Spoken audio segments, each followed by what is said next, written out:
the big boys. To the three last first-round quarterbacks. Yeah, no, definitely. And we're going to start out with the one that was not in the college football playoff last year, He was Trey Lance. He was barely in college football last year. Yeah, that's a very good point. And I think that is kind of a good first point to make, is the fact that he's only played one game in like the last like 500 or so days. Yeah. I mean, he had the Trey Lance showcase, which was shaky at best. Yeah, so that's the one thing. That's what I was curious about on why they had that game, because what was Trey Lance going to gain from that game? I think it was only going to hurt him, and it did. I mean, I don't say it did hurt him, but it threw in question marks because he had 2 picks in that game, and two picks. The whole thing about Trey Lance was he went 44 touchdowns or 42 touchdowns. 40-something touchdowns, 42, and no interceptions. And you look at these stats, like, oh, look at that. It's on a line. His game film was really good. Now, and I know we've talked about this in the past, not to talk about other, I guess, like kind of weaker schedule, especially if it's from like a group of 5 team. But I do think you kind of have to mention a little bit on, he is playing FCS football, and he's playing on the best of the best in the FCS with North Dakota State. We saw Carson Wentz came from there, and Carson Wentz has had his struggles. He had his moments, but he did also have some struggles as well. And not comparing Carson Wentz to Trey Lance. A lot of Carson Wentz's struggles came after that he tore his ACL in his sophomore season, in the sophomore season in the NFL, which has kind of parlayed into, I think, some of his struggles, but some of that is also, I think, organizational. But we're not talking about Carson Wentz right now. I meant with that, it feels like it's just you're getting a lot of unknowns. He had one good year, and the same thing with Zach Wilson as well. So like Zach Wilson had a couple years, but he got injured. He had one really solid year, which is his senior year, and you see his ability. The same thing with Trey Lance. It's kind of interesting to see Trey Lance, because when we spoke about it, he's the one that's not NFL ready, the most not NFL ready in my opinion. Yeah, and I feel like he has the lowest floor, but he arguably has the highest ceiling. With his attributes and his arm strength and. And with his overall accuracy, I think he can improve on. But if he hones in on that and then starts to understand the game a little bit better, he has the highest ceiling, especially with Kyle Shanahan as his head coach. Yeah, I mean, he is more athletic than most other NFL starters. I mean, he's athletically like Russell Wilson. He's almost as big as Cam Newton, but he's kind of in the middle between Russell Wilson and Cam Newton in terms of running style and running ability, which is a very good thing. But then his arm strength is ridiculous, and so I don't think he should play this year, and I think he should just sit and learn and do whatever he can do to just soak in what he can, and. Yeah, he's the riskiest pick, but he has the highest payoff.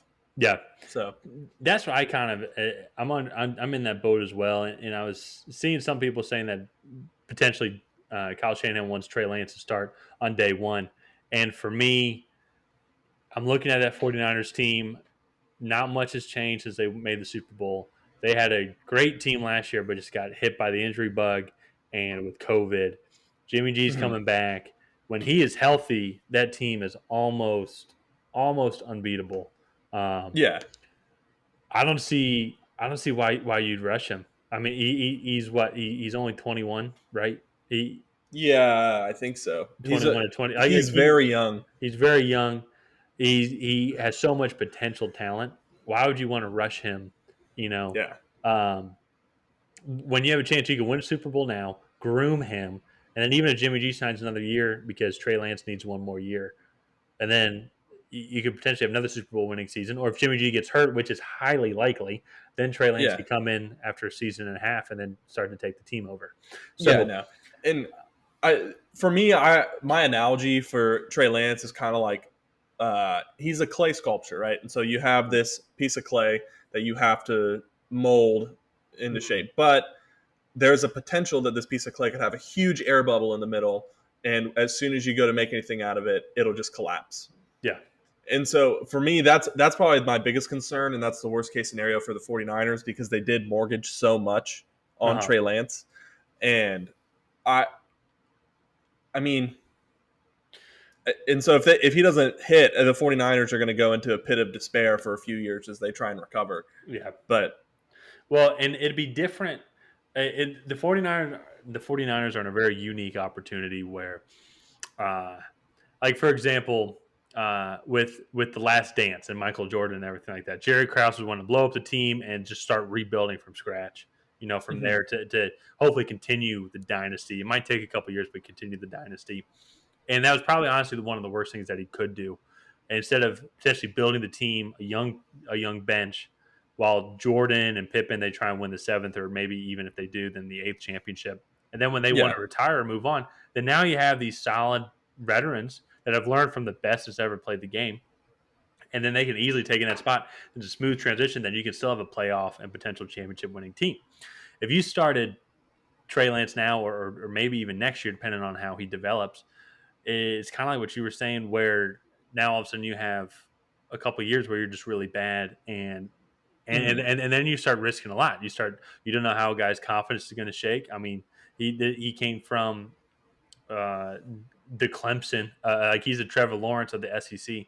I don't think he lost a game, or if he did, maybe it was one game in the championship at North Dakota State, and you don't know how guys are going to react like that, and it's going to be just interesting to see how they develop him. I hope they develop him really well, and he learns a lot. I mean, Kyle Shanahan is one of the greatest offensive minded coaches that there has been, and it's mhm. going to be interesting to see what they end up deciding to do. And like I said, I hope they don't start him on day one. And I hope if he does get playing time this year, like if they're up, if it's some garbage time games, go in the fourth quarter and try Yeah, it out and tell them don't get hit. Try and be smart with the ball. We're going to give you some offensive plays and like let's work this out. And then it gives him some game film, gets him some live reps. But I don't think he should get any meaningful minutes uh, this no, year no, no. outside of the preseason. Barring any injury to Jimmy G. Yeah, yeah. Uh, Even then, I don't know. I mean, unless the team's just doing really bad, like, and there's no chance of playoffs, then like, all right, let's see what he's got in the final couple of weeks. But mhm, like, let's say if Jimmy G gets hurt again in week 4, week 5, I mean, maybe it'd be interesting to see it to keep seeing the reports. That could potentially mhm. change.